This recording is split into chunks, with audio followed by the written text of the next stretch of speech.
sobre hostigamiento sexual que nos van a brindar las compañeras del CIEM. Oscar nos pidió que lo disculparan, pero se le presentó un evento y no nos va a poder acompañar. Pero sí me pidió que les reiterara que del proceso de conducción, ¿verdad? Este tipo de actividades son prioritarias, ¿verdad? Es fundamental, como lo mencionó el Consejo Científico, el Consejo Universitario, perdón, el año pasado, que reconozcamos que la Universidad de Costa Rica, en nuestro caso particular el CITA, deben ser espacios con cero tolerancia al hostigamiento sexual, ¿verdad? Y para eso también es importante que se brinden este tipo de capacitaciones periódicamente para que refresquemos, ¿verdad?, los temas que se tratan en el reglamento que tiene la universidad en contra del hostigamiento sexual y además también conozcamos los procedimientos que debemos de seguir en el caso en que detectemos alguna actividad de este tipo. Bueno, la compañera que nos da la capacitación es la investigadora Angie Fernández Castro. Ella es investigadora del Centro de Investigación en Estudios de Mujer, el CIEM, y coordina el proyecto de cero tolerancia al hostigamiento sexual y a la violencia contra las mujeres, respuesta social e institucional para la prevención, sensibilización y el abordaje integral de la problemática.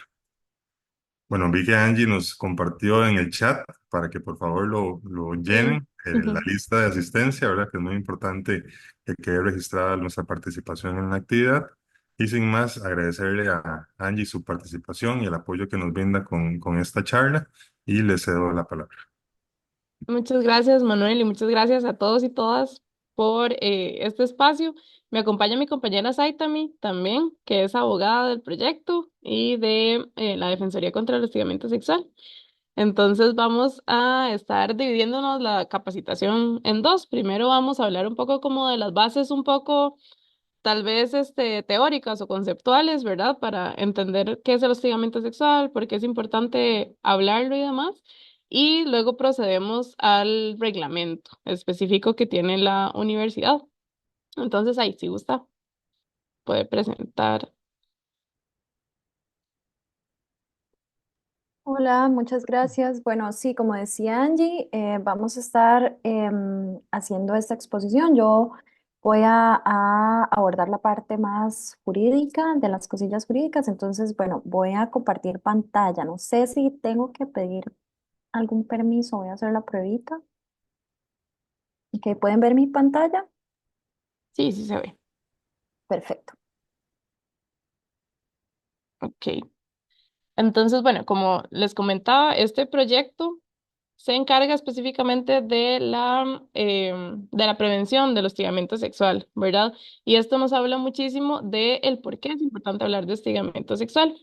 Siguiente slide. Esta es una problemática que está muy arraigada en la universidad, pero también en la sociedad, ¿verdad? Y esto nos habla mucho de la importancia de hablarlo. Es más frecuente y grave de lo que creemos. Ahora vamos a ver unas cifras, ¿verdad? Que nos van a plantear esto de una forma más certera. Pero es algo que normalmente se ha visto como, ay, es que así es el tico, ¿verdad? Es jocoso, le gusta estar piropeando, el tico es así siempre feliz, queriendo, ¿verdad? Hacer como bromas y demás. Y esto entonces ha ido haciendo que pensemos que son conductas que se deben de tolerar, ¿verdad? Y no es así. Esto también provoca la dificultad para identificarlo, ¿verdad? Porque cuando ciertas actitudes, comentarios, conductas y demás se empiezan a naturalizar, ¿verdad? Entonces las personas que viven hostigamiento sexual les es más difícil identificar que están bajo estas violencias. Y justamente, ¿verdad? La gravedad va conforme a que es una forma de violencia y una violación a nuestros derechos humanos, ¿verdad? No es nada más algo que pasa, lo puedo omitir, lo superé, bloqueé a esa persona de todo lado, me olvidé, no, sino que quedan, ¿verdad? Residuos o consecuencias de esa situación. Siguiente, por favor.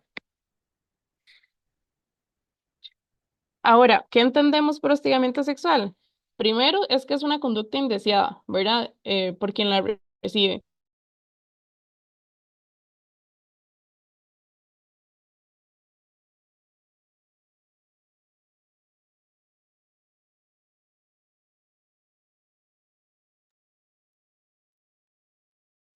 ¿verdad? Que son justamente todas estas acciones, comportamientos y demás que llegan a perjudicar a nivel de mi intimidad, mi sexualidad y demás.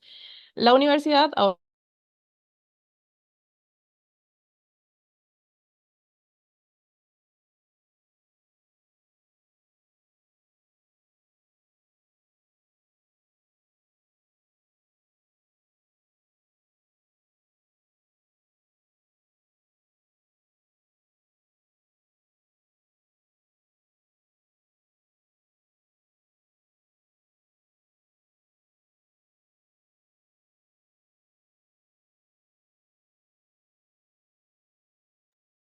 Hola, ¿ustedes pueden escuchar a Angie? No, No, creo que la no, perdí. No, nosotros pensé que sí. era solo yo. Yo pensé que era yo, pero ya veo que Yo no. también.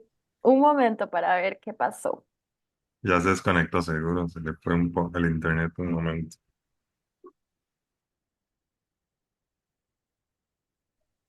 Listo, ya. Perdón, que la conexión aquí de la U, ¿verdad? Es terrible. Pero bueno, ya volví. Les estaba comentando, ¿verdad? Toda esta naturaleza sexual que tiene el hostigamiento, pero que la U también sanciona la naturaleza romántica. ¿Qué quiere decir esto?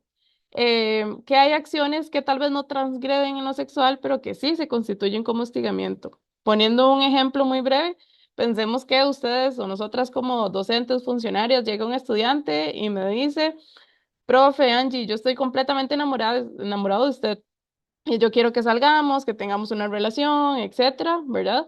Yo a ese estudiante le digo que no estoy interesada, que la relación que tenemos es de docente-estudiante y se acabó. Pero este estudiante sigue enviándome correos diciendo que me ama demasiado, me espera todos los días al salir del aula con una rosa, un chocolate, ¿verdad? Esto, aunque este estudiante no me está diciendo nada de naturaleza sexual, sí constituye hostigamiento, ¿verdad? Hacer algo repetitivo que es indeseado por mí, ¿verdad? Y demás. Entonces, por ahí, para que sepamos también que está esta naturaleza romántica que la U también sanciona. Inclusive, ¿verdad? Esto que les mencionaba de naturaleza sexual o romántica puede ser reiterada, ¿verdad? O inclusive cuando se habla de naturaleza sexual puede haber ocurrido una única vez, pero esa única vez fue grave, ¿verdad? Tuvo efectos perjudiciales, que es otra de las características importantes del hostigamiento sexual, ¿verdad? Que como les mencionaba anteriormente, no es algo como que pasa, lo olvidé y ya me incomodó en el momento y listo, no, sino que tiene efectos perjudiciales en las personas que lo viven. Siguiente, por favor. Ahora, ¿cómo se manifiesta? Hay diversas manifestaciones del hostigamiento sexual. Acá las dividimos en cuatro. Están las verbales, que son los piropos, los comentarios sexualizados, esas invitaciones insistentes a salir, las propuestas sexuales. Las no verbales más bien van en esas miradas intrusivas, los sonidos, silbidos, mensajes de texto, dibujos, inclusive hasta señas. Siguiente. Están las escritas, ¿verdad? Que acá entonces tenemos fotografías, imágenes, memes, ¿verdad? Mensajes, correos, chats. Y las físicas, que son quizás las más fáciles de identificar en el momento, que son los toqueteos, abrazos, besos u otras manifestaciones, que es muy importante tenerlo en cuenta, que pueden llegar a constituir delitos, ¿verdad? Y acá estamos inclusive hablando de violación, ¿verdad? Que lastimosamente se está viendo muchísimo esto dentro de la universidad no solo entre pares, ¿verdad? Sino también de docentes a estudiantes. ¿Cuál es el impacto que puede tener ser víctima de hostigamiento sexual? Acá los dividimos en tres. Están los impactos personales, económicos y sociales. Como impactos personales, viene todo el tema del malestar físico y psicológico, desde ese dolor de cabeza que a mí me da la situación que estoy viviendo por el estrés que me causa y demás, ese dolor de panza, de los nervios que me da de saber que me tengo que ir a enfrentar a esa persona que me hostiga, ¿verdad? Que me hace sentir incómoda, incómodo, eh, alteración en el estado de ánimo, ¿verdad? Inclusive hasta acciones autodestructivas, ¿verdad? Como de pensamiento, ideación suicida, em, y demás cosas, ¿verdad? Que pueden estar relacionadas. Puede haber también una disminución en el rendimiento académico o laboral, puede haber traslado o pérdida de cursos o puestos de trabajo, también alteración en las relaciones interpersonales, ¿verdad? El hecho de que ya no me quiero relacionar con ciertas personas o más bien me alejo, ¿verdad? Ya no quiero ir a trabajar, ya no quiero ir a estudiar, etcétera. Y la pérdida de la sensación de seguridad personal, ¿verdad? Además, en un espacio, por ejemplo, de trabajo o de estudio como es la U, ¿verdad? El ni siquiera sentirme segura ahí también puede ser un impacto personal. Como impactos económicos sería la atención o las consecuencias a partir de estos impactos también personales, ¿verdad? Entonces, por ejemplo, la atención que tengo que hacer de esa salud física y emocional, desde la pastilla que me tengo que tomar para el dolor de cabeza, el té que me tengo que tomar para el dolor de panza y los nervios que tengo, ¿verdad? Hasta las citas de psiquiatría, hasta las incapacidades, hasta etcétera, etcétera, ¿verdad? Todas las cosas que pueden llegar a suceder para la atención de esos efectos a nivel de salud física y emocional. Estas incapacidades frecuentes, el pobre desempeño laboral, ¿verdad? La pérdida de cursos o puestos de trabajo, la prolongación del periodo de estudio por repetición de cursos también, ¿verdad? Pensemos, por ejemplo, en sedes y recintos, que es nada más un grupo, un curso cada semestre. Si yo este lo pierdo porque ese profe, esa profe es quien me acosa, ¿verdad? Y yo digo, no, no puedo seguir llevando este curso, ya sé que me voy a quedar por lo menos un año más en la U, ¿verdad? Y si ese docente o esa docente sigue dando ese curso, puede ser que también termine desertando de la carrera, inclusive de la sede. Y luego, finalmente, como impactos sociales, está como es enfrentarnos a esa sociedad tolerante, ¿verdad? Diversas formas de violencia, que es injusta, que no es equitativa, ¿verdad? Que también de cierta forma hay una desprotección a las víctimas.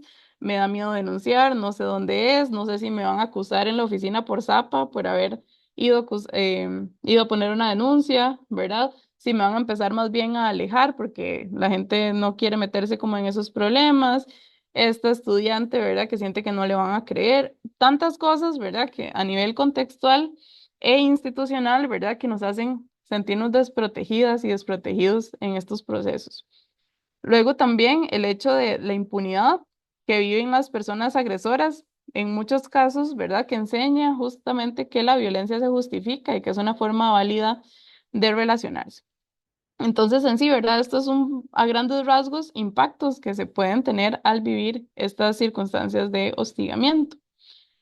Luego, hay ciertos mitos y realidades que vienen justamente a reproducir ideas erróneas del hostigamiento y de la violencia en sí, que vamos a repasarlas muy rápidamente, porque siempre es bueno, ¿verdad? Poder reflexionar un poco sobre esto. El primer mito es que solamente las mujeres son hostigadas, ¿verdad? Y esto en realidad no es así. Los hombres también pueden serlo. Si bien la investigación y la experiencia que han tenido las compañeras en la defensoría sí han atendido más casos de mujeres, ¿verdad? Eso no limita el hecho de que los hombres también son víctimas de hostigamiento. Otro mito es que los hombres que hostigan no pueden controlar su conducta, ¿verdad? Y esa es una forma muy mm, lastimosa, ¿verdad? De disculpar esa conducta, ¿verdad? Diciendo de que, ay, es que los hombres son así, ¿verdad? Porque son más sexuales, es su naturaleza, etcétera, etcétera, cuando no, ¿verdad? Cuando estamos hablando de hostigamiento sexual, estamos hablando de relaciones desiguales de poder, ¿verdad? Una persona que está desde una cuota de poder, inclusive puede ser hasta mínima, ¿verdad? Que se vale de eso justamente para poder hacerle daño a una persona inferior, ¿verdad? En ese poder.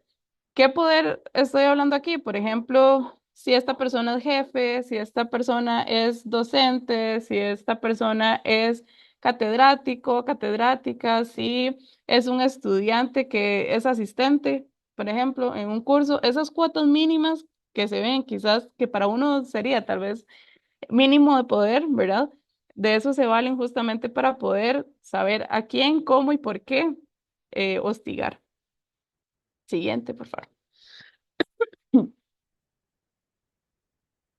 El siguiente mito dice que las mujeres provocan el hostigamiento por la forma provocativa en que se visten o actúan. Esto lastimosamente lo escuchamos muchísimo hacia nosotras, ¿verdad? Y basta con que pase cualquier situación que se ponga en redes sociales para uno entrar a los comentarios y ver todo el mundo diciendo, pero ¿por qué andaba ahí? Pero es que mira que andaba sola, pero es que, ¿qué andaba haciendo? Pero es que, ¿verdad? Todo es hacia nosotras, esa culpabilización, ¿verdad? Y es justamente uno de los mitos más fuertes, porque nos limita muchísimo a cómo comportarnos, qué hacer, cómo no, ¿verdad? Entonces, siempre desviar esa culpa no hacia nosotras, ¿verdad? Sino a quien hostiga.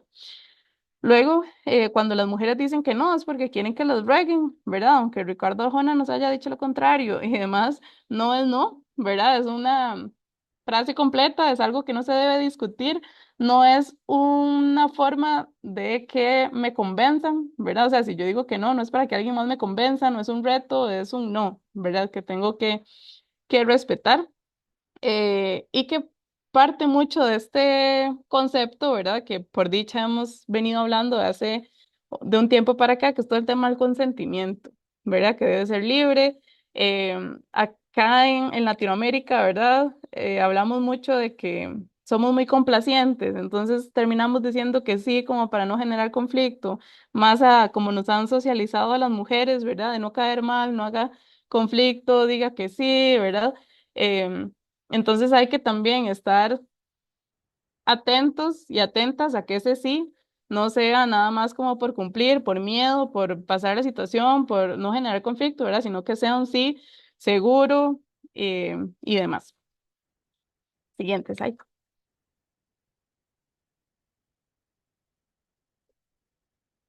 Estos mitos hablan justamente también como de otra forma de disculpar conductas, ¿verdad? Como por ejemplo creer que la persona que hostiga tiene una enfermedad mental, que esta es una forma de disculpar, pero también que puede funcionar como de doble mito, siempre digo yo, ¿verdad? Porque si pensamos que la persona que hostiga tiene una enfermedad mental, podríamos pensar que también las personas que tienen una enfermedad mental o alguna condición de salud mental son personas que hostigan.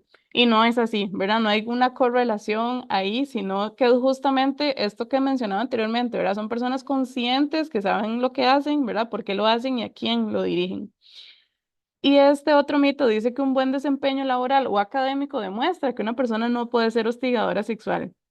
Y yo creo que aquí en la universidad lo tenemos más que claro, ¿verdad? Cuando son personas catedráticas, son docentes, con un recorrido increíble, son ese funcionario, esa funcionaria que siempre saluda, que no se mete con nadie, que, ¿verdad? Y de un pronto a otro sale algún tema relacionado a hostigamiento, ¿verdad? Entonces, sabemos que no tiene que ver nada con el desempeño, ¿verdad? Sino justamente con esta cultura machista fuertemente arraigada en la sociedad.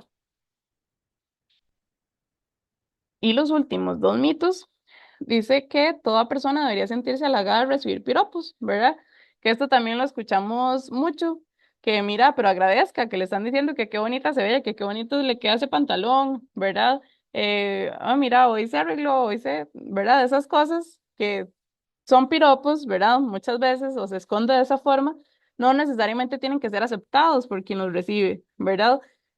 Es parte del consentimiento. Sí importa quién lo dice, cómo lo dice, por qué lo dice, en qué momento lo dice, de qué forma lo dice, ¿verdad?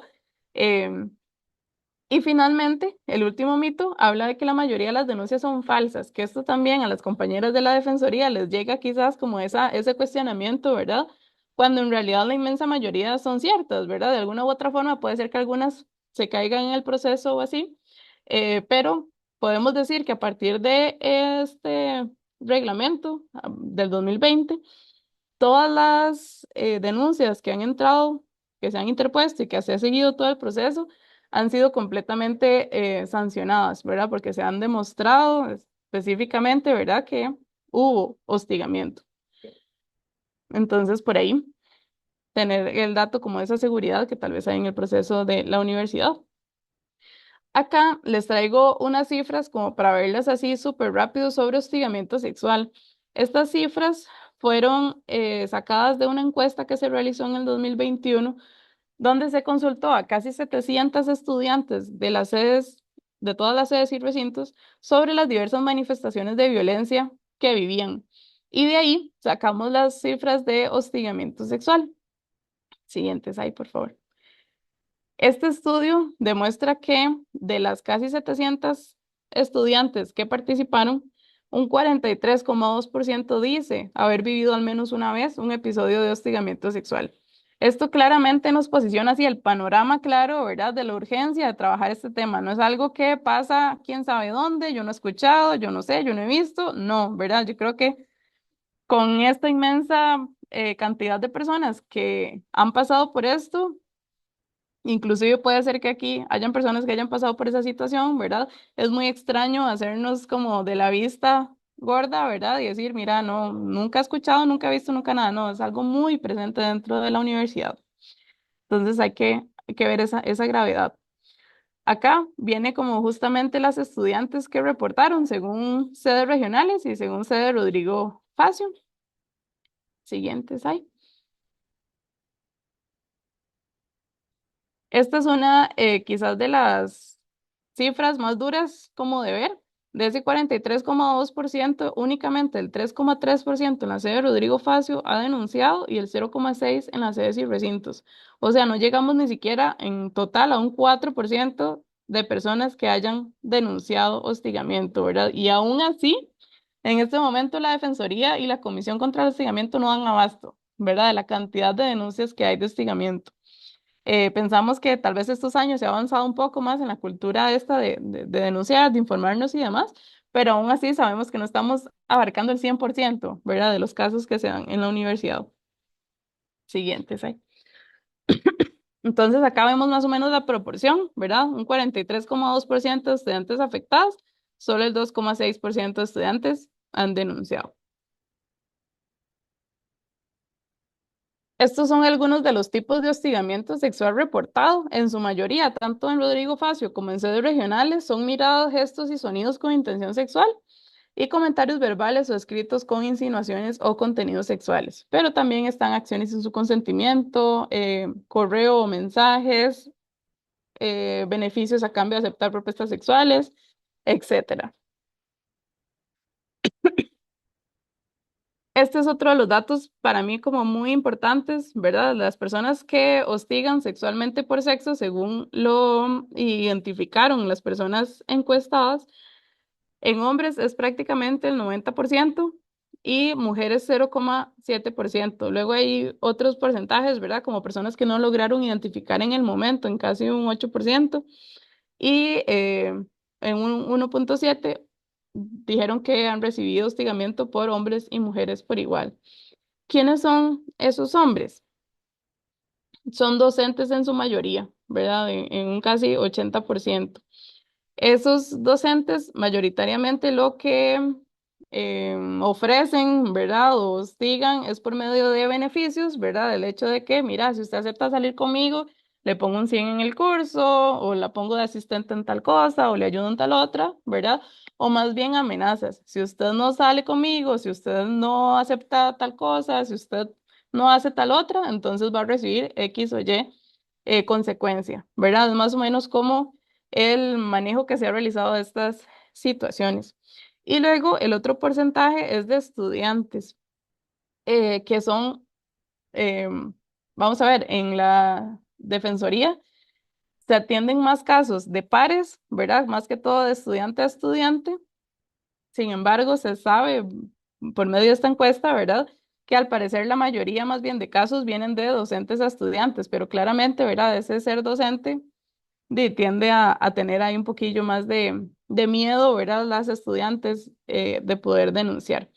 Los estudiantes en sí lo que hacen, ¿verdad? Es como este envío de fotos, de videos, de estos acercamientos también corporales, ¿verdad? Porque claramente tienen más acceso eh, a las compañeras, ¿verdad? Los cursos y tal, tienen sus números, se ven más veces, ¿verdad? Entonces es un poco como más cercano este comportamiento. Conforme a estas cifras y un poco hablar como de los conceptos que hay detrás y demás, vamos a entender el reglamento que tenemos de hostigamiento sexual acá en la universidad. Antes de darle la palabra a Sai, nada más como contarles un poco del contexto. En el 2020 se hizo una reforma integral del reglamento, justamente porque en el 2019, no sé si recuerdan que hubo como em, unas acciones de el movimiento estudiantil feminista, ¿verdad? Donde nos pusieron así a la U en Canal 7 a mediodía en una rueda de prensa, ¿verdad? Donde decían justamente de que la universidad estaba viviendo situaciones de hostigamiento sexual, de acoso y demás, y declaraban en estado de emergencia a la universidad por esto, ¿verdad? Y no solo a la UCR, sino al TEC, sino a la UNA, ¿verdad? Entonces fue como muy fuerte el movimiento que se realizó y claramente la U tuvo que tomar acciones en este sentido. Entonces desde ahí se empezaron a hacer diversas acciones y una de estas, que es de las más importantes, fue la reforma integral al reglamento. Este reglamento lo teníamos desde el 97, ¿verdad? Entonces, no llevaba demasiadísimos años, pero claramente esto en materia de derechos y demás sí se estaba quedando un poco atrás, entonces necesitaba estas reformas. Por acá tengo una pregunta, bueno, dale, Sai, y ahora al final vemos comentarios y preguntas. Gracias, Angie. Pues sí, como explicaba mi compañera, la reforma integral al reglamento responde al contexto que estaba sucediendo en la universidad, y por eso es que es tan importante que veamos este instrumento como un apoyo y un instrumento que nos protege a todas y todos. Entonces, bueno, vamos a revisar algunos aspectos que nos parece importante tener presentes.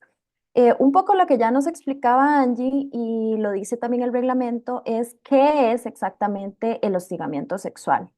Eh, Implica que tiene cuatro características. Tiene que ser de naturaleza sexual o, como decía mi compañera, también puede ser romántica. Es indeseada por la persona que la recibe, puede ser reiterado, puede ocurrir una sola vez y además conlleva perjuicios en contra de la persona que lo vive, que lo sufre. Ay, regálenme un momento porque entre tantas cosas se me perdió la flecha para pasar las filminas. Em, Sí, como les decía, que provoque efectos perjudiciales. ¿Cuáles efectos perjudiciales? Bueno, también nos lo comentaba la compañera, pueden ser psicológicos, pueden ser económicos, pueden ser sociales. Estos efectos se determinan de diferentes formas y dependiendo del caso. Luego, el hostigamiento sexual puede implicar requerimiento de favores sexuales a cambio de promesas, que estas promesas pueden ser implícitas o explícitas, tratos preferenciales para las estudiantes o la estudiante que esté sufriendo el acoso, el hostigamiento. Además, puede implicar también amenazas implícitas o explícitas. Puede implicar también amenazas físicas o morales, daños, castigos. Además, puede exigirse un tipo de conducta de sujeción o rechazo, de nuevo, implícito o explícito.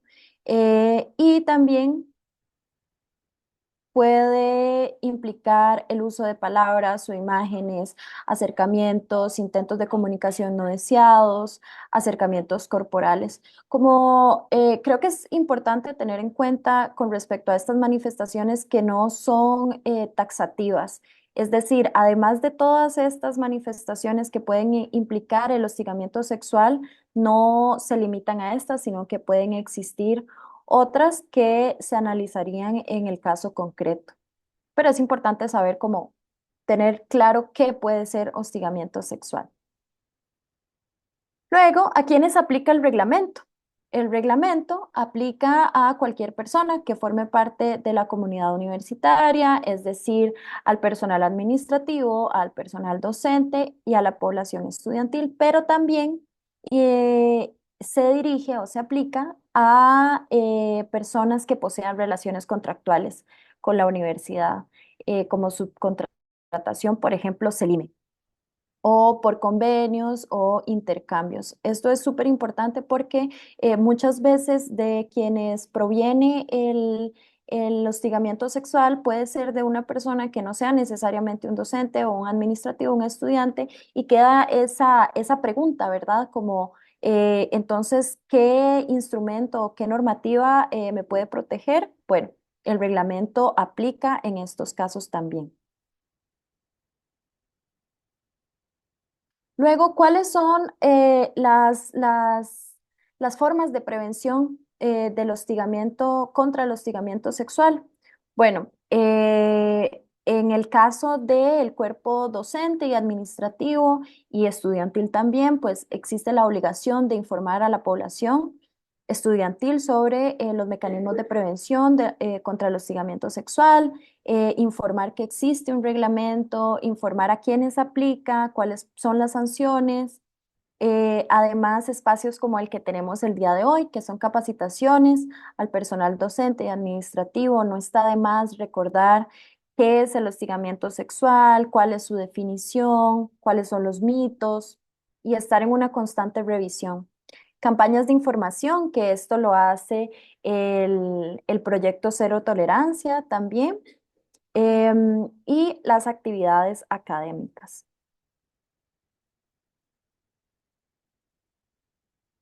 El reglamento contiene los principios procesales o las garantías procesales de casi que cualquier debido proceso, pues, judicial.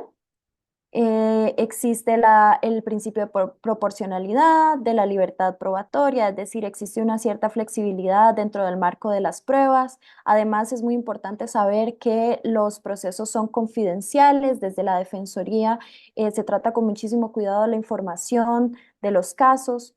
Además, comprende el principio pro víctima, es decir, se parte de la idea de que la víctima es quien, no es quien debe probar necesariamente los hechos, sino que se le protege, se le atiende. Existe además una prohibición de conciliación, es decir, no se busca que exista un arreglo o un convenio amistoso entre las partes. Esto debido a la violencia que implica el hostigamiento sexual y a los posibles, pues, a la posible relación de poder que exista dentro del caso. Y luego las personas denunciantes y sus testigos no pueden sufrir represalias o perjuicios. Todo esto viene explícito, perdón, dentro del reglamento. Ahora bien, em, para el personal docente y administrativo, existe el deber de reportar, salvo que exista una voluntad expresa de la persona que sufrió el hostigamiento de que no quiera reportar. Salvo esta situación, toda persona funcionaria o docente de la universidad tiene la obligación de reportar ante la comisión cuando sepa de hechos que impliquen o que puedan constituir hostigamiento sexual.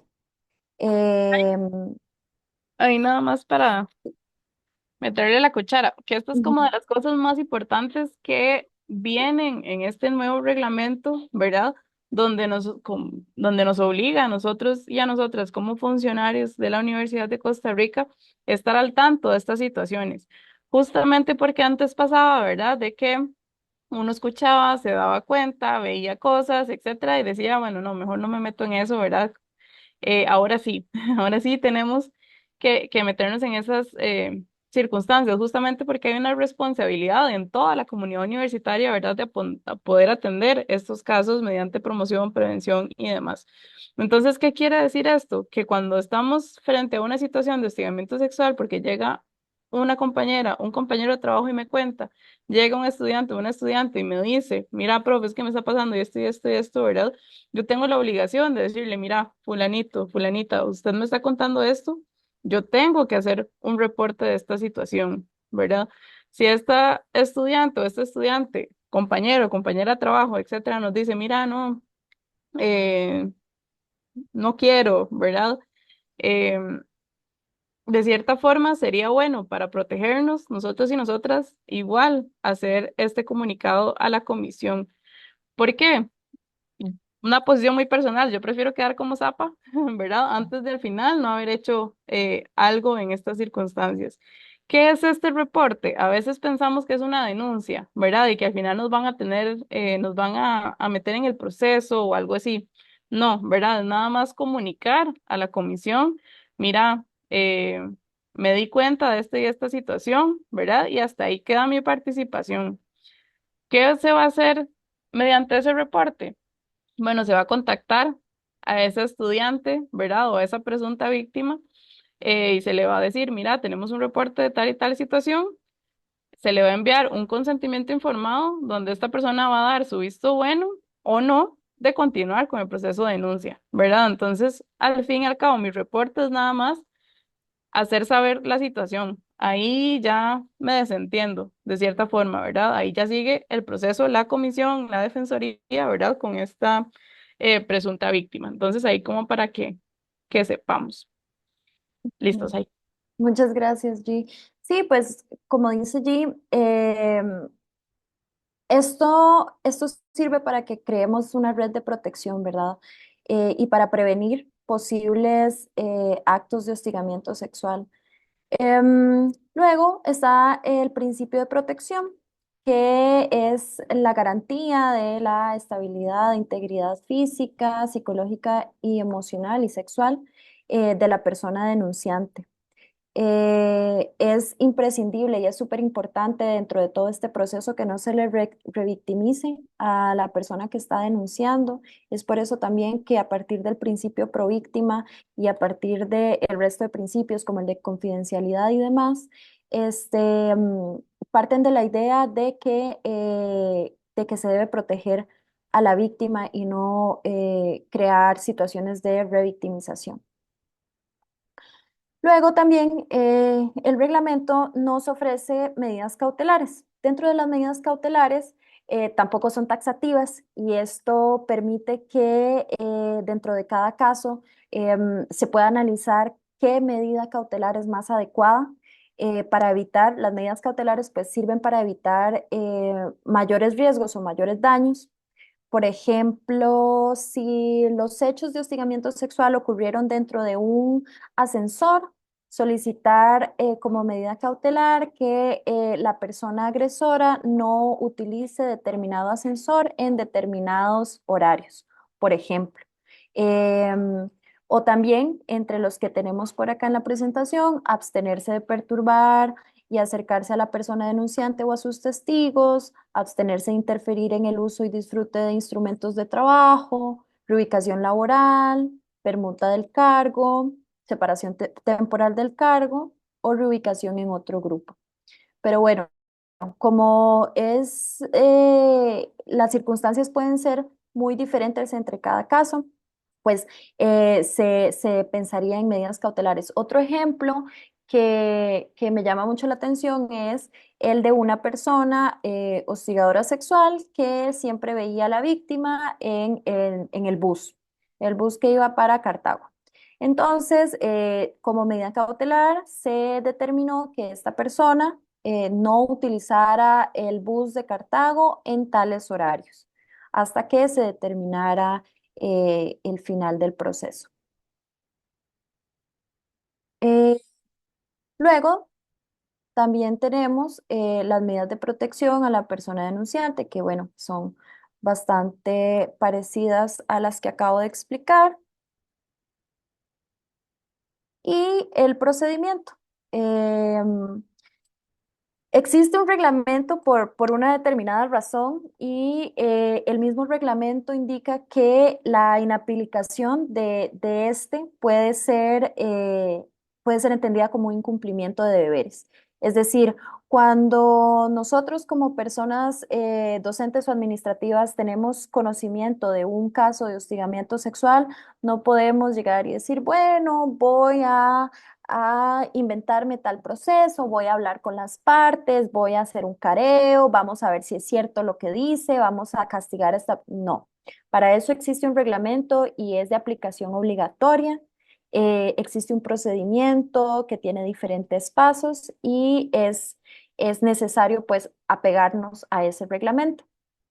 Eh, el proceso comienza con una denuncia que se interpone ante la comisión, pero también se puede interponer ante la Defensoría, que no sería como el paso correcto, pero sí la Defensoría también puede aceptar la denuncia. Luego se conforma una comisión instructora que está compuesta de 3 personas. Angie me corregirá si no es así. Ajá.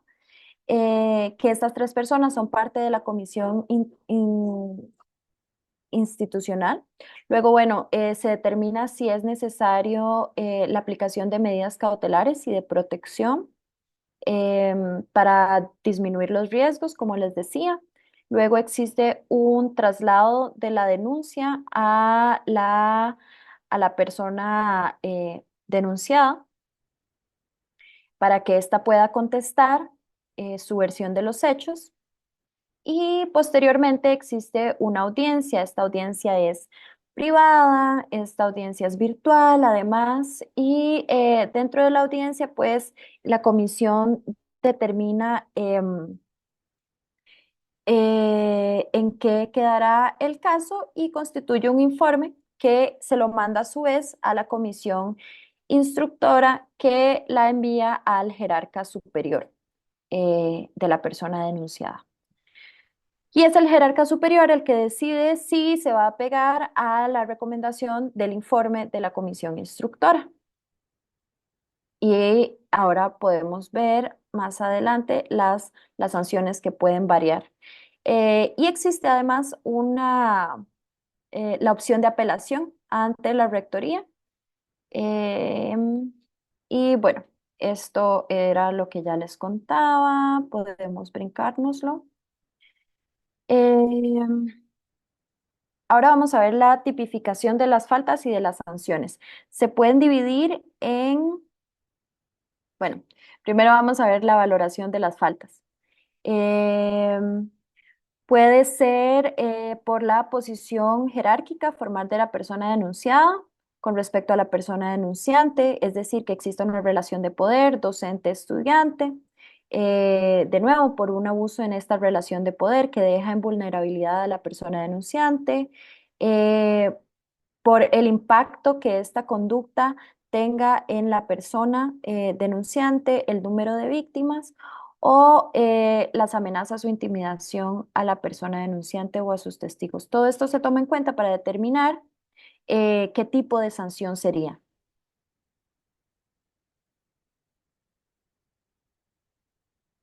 Bueno, también si es una persona reincidente, si si ya ha tenido, es decir, otros casos de hostigamiento sexual. Y ahora sí, eh, los tipos de sanciones se dividen en 3. Está la falta leve, la falta grave y la falta muy grave. Esto para el personal docente y administrativo. Entonces, para faltas leves existe la amonestación escrita o la suspensión sin goce de salario hasta por 15 días. En la falta grave existe la suspensión sin goce de salario por 15 días a 6 meses calendario, y la falta muy grave implica el despido sin responsabilidad patronal y no recontratación por 10 años. Y para los estudiantes es bastante similar. Para la falta leve es una amonestación escrita, queda en su expediente. Para la falta grave, la suspensión de su condición de estudiante entre 15 días a 6 meses. Y muy grave es la suspensión de su condición como estudiante no menor a 6 meses y hasta por 6 años. En el caso de las personas contratadas por servicios profesionales o terceras, está la advertencia por escrito o sanción económica correspondiente a 5% del monto total de la contratación. La falta grave sería el término del contrato o eliminación del registro de oferentes hasta por 5 años, o la falta muy grave, que sería la terminación del contrato y la eliminación del registro de oferentes hasta por 10 años. Yo sé que esto es un montón de información, pero se puede y valdría la pena revisarla en el reglamento, como para tenerlo por ahí. Y bueno, nosotras dejamos por acá nuestros contactos. Em, Me gustaría abrir el espacio para saber si tienen alguna pregunta o algún comentario. Siempre es muy bienvenida y este es un espacio pues seguro para que podamos compartir y debatir. Y agradecerles muchísimo por darnos este espacio porque esta información es sumamente importante. Como les decía, hay que ver el reglamento como un instrumento que nos va a ayudar a protegernos y a proteger a la población de la universidad. Entonces, dejo por ahí el espacio por si tienen dudas o preguntas o también si prefieren hacérnoslas llegar por estos contactos, pues bienvenido sea.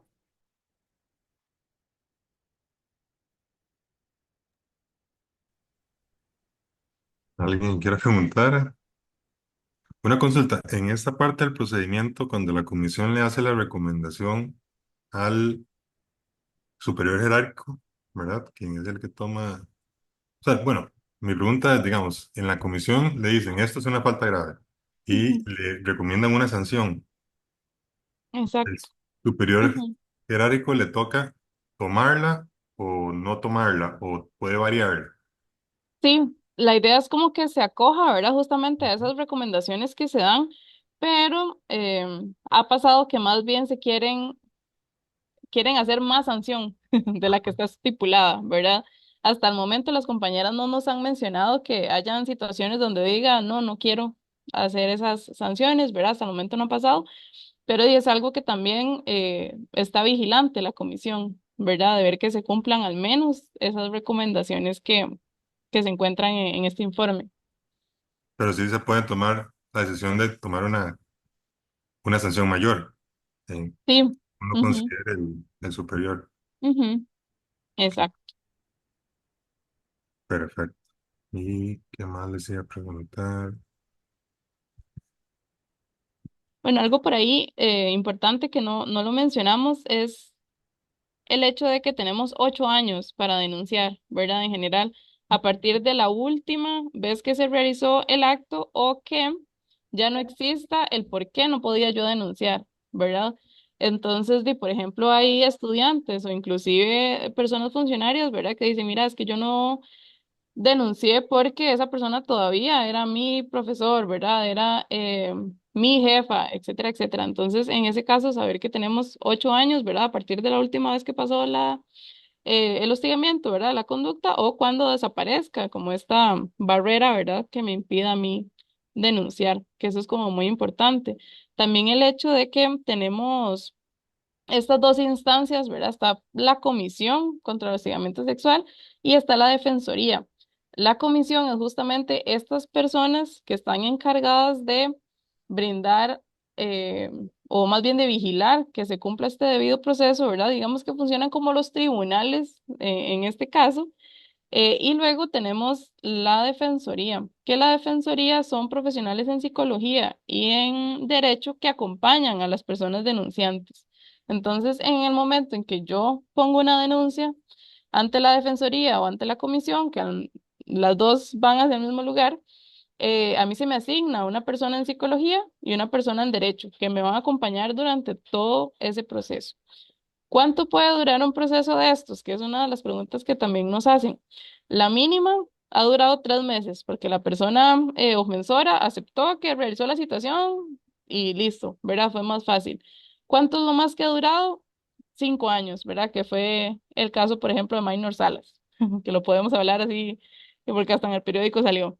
Entonces, por ejemplo, ¿verdad? Entonces tenemos eso también que contemplar, ¿verdad? Que no es un proceso fácil, no es un proceso eh, rápido, ¿verdad? Sino que es riguroso, se tarda su tiempo, hay testigos, se recopilan pruebas, etcétera, etcétera, ¿verdad? Entonces sí, habla mucho como de esa rigurosidad que se trata de realizar en todo el proceso, eh, y que justamente esto, ¿verdad? Que se da como este acompañamiento durante todo este tiempo.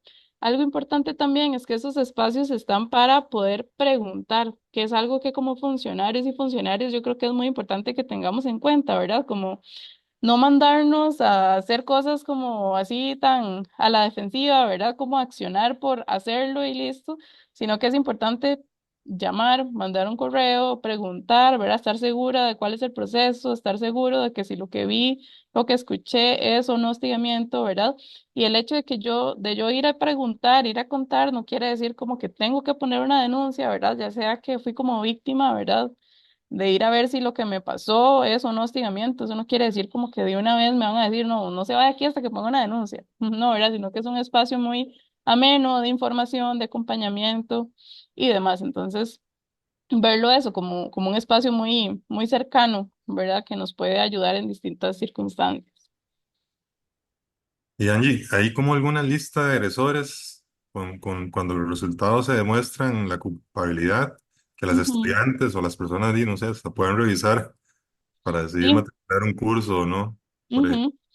Sí, esta lista se pide a la comisión institucional y ellos y ellas tienen que brindar esa lista. En la U no la tienen pública, que deberían, pero si uno la solicita a la comisión institucional, ellos deben proporcionarla.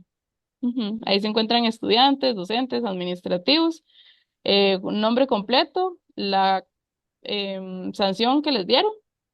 No se habla como de víctimas ni por qué fue, ¿verdad? Sino que se mantiene como esa información. Marianela dice que si nos pueden indicar el correo donde se puede solicitar. ¿Sai? Si quiere haga como para atrás. La, esto. Ahí está. En este, Marianela sería en el de la Comisión Institucional al 2511-4898 o ese correo.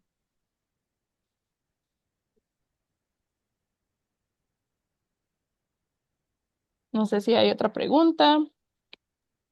Algún... También quizás aclarar que para acercarse a la defensoría tampoco necesariamente implica que tengan que poner una denuncia, si es nada más para preguntar si lo que les ocurrió o los hechos son hostigamiento sexual o no, o para un apoyo psicológico, pues también está por ahí las puertas abiertas de la defensoría para todo esto. Ujú.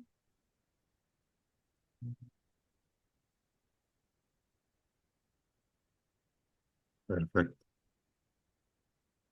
Bueno, Angie y Saitami, muchas gracias por la explicación. Bueno, veo ahí en el chat varios comentarios, ¿verdad? También agradeciéndoles la información brindada.